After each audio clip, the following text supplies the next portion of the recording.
네, 수험생 여러분 반갑습니다. 아마 이 영상을 보고 계시는 분들이라면 2021년도 시험은 어떻게 치러질 것인가, 그래서 기존에는 얼마나 채용을 했었고 또 경쟁률이나 합격선은 몇 점이었나 이런 내용이 궁금하셔서 이 영상을 보고 계실 거라고 생각을 해요. 제가 그래서 역대 채용 인원 빅데이터를 다 취합을 해가지고 10개년어치를 정리를 했습니다, 여러분. 그 중에서 가장 좀 필요하겠다, 도움이 되겠다 라는 정보들 위주로만 제가 추렸습니다. 그래서 그 추린 내용들을 가지고 여러분들에게 설명을 드릴게요. 이 내용을 추린 걸 설명을 드리면 이제 여러분들은 직접 이제 10개년, 5개년 이런 걸 직접 보시는 건 어려우시니까 정리해드린 내용들을 보시고 내가 이제 공고가 떴을 때 채용 인원이나 또 경쟁률이나 이런 부분들을 어떻게 참고를 해야 되겠다, 이거는 뭐에 대한 내용이구나, 이런 부분들이 이제 좀 눈에 들어오실 거예요. 제가 이제 좀 설명을 좀 한번 하나하나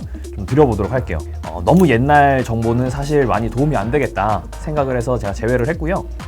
2017년도부터 2020년도까지 매 년마다 이 보건직 공무원을 몇 명이나 우리나라에서 뽑았는가, 규모가 어느 정도 되는가, 이 채용 규모가, 이런 부분들을 여러분들 한번 보시라고 제가 이렇게 데이터를 정리를 해 보았으니까 이 그래프를 한번 같이 보실게요. 이 그래프를 보시면 보건직 공무원이 이제 2017년도에 412명, 2018년도에 580명, 그리고 2019년도에 614명, 마지막으로 2020년도에 667명, 이렇게 해서 최대치를 계속 갱신을 하고 있는 모습을 보이고 있습니다. 내년에도 이렇게 많이 뽑을까, 이런 부분도 궁금하실 테니까 제가 지금 사회적인 또 이 채용 이슈들에 대해서 간략하게 몇 가지를 좀 꼽아 드릴게요.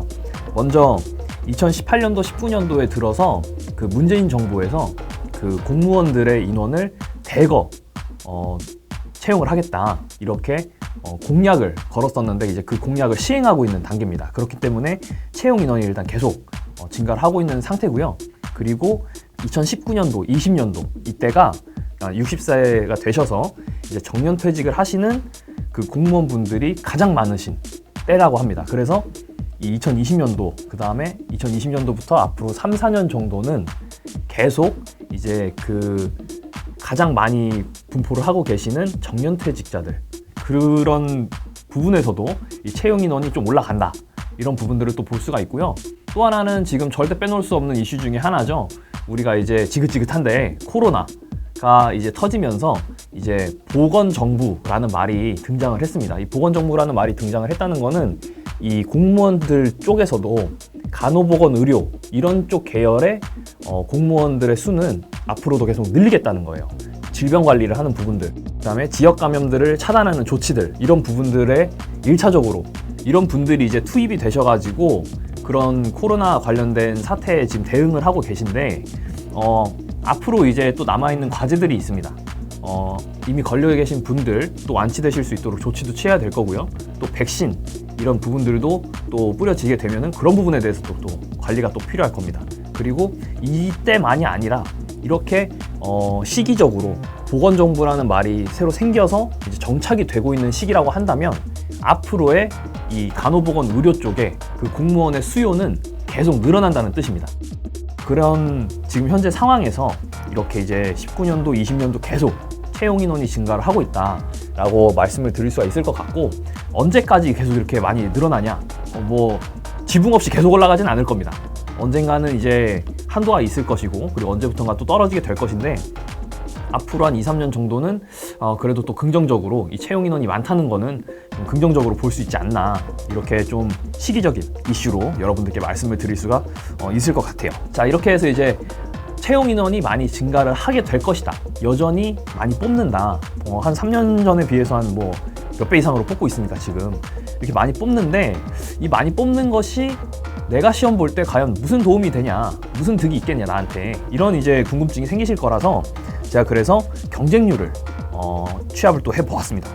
경쟁률을 한번 보시면 2017년도에 26대 1 정도 그래프가 보이고 있고요. 18년도에는 13대 1, 그리고 그 다음날 이제 13대 1을 또 한번 갱신을 하고 다음으로 18대 1 요렇게 이제 그래프가 그려지게 됩니다.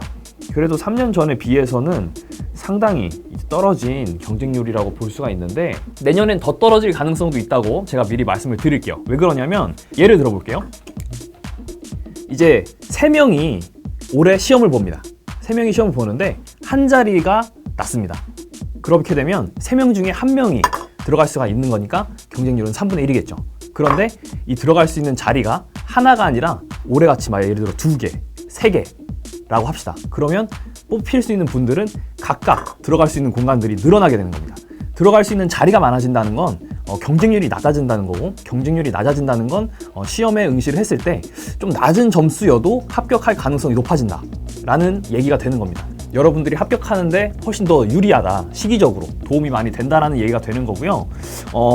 거기에 몇 년째 상당히 많이 뽑고 있잖아요. 지금 예를 들어서 2019년도 1,460명을 뽑았고 2020년도 1,600명가량을 뽑았습니다. 2021년도에 예를 들어서 1,500명 뭐 이 정도로 뽑는다, 예를 들어서 그렇게 된다고 하면은 지금 3년째 거의 한 1,000몇 명, 1,200명? 한 1,000명 이상을 계속 뽑는 거예요. 3년째. 이 부분이 3년째 계속 되면 어떻게 될까요? 예를 들어서 나는 무슨 일이 있어도 될 것이다 라고 생각하시는 수험생분들이 계실 거예요. 그런 분들은 나는 뭐 빨리 합격하면 좋지만 그래도 일단은 뭐 1년 준비하고 계시는 분들이 계신다고요. 이런 분들은 올해 떨어졌다, 내년에 또 많이 뽑으니까 내년에 또 기회가 좋죠, 내년에 붙었다, 이런 식으로 되면은 재수하시는 분들이 합격하시는 양들이 더 많아지겠죠.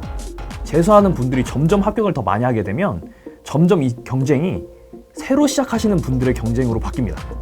근데 이제 새로 시작하시는 분들이 매년 이렇게 뭐 몇백 명씩 계속 있냐? 그렇지가 않거든요. 그러면 재수생들도 거의 없고 새로 진입하셔서 공부하려고 하셨던 분들도 합격을 많이 하시고, 그렇게 되면 그 다음 해에 또 많이 뽑을 때는 재수생들이 거의 없기 때문에 새로 준비하시는 분들의 싸움이 되는 겁니다.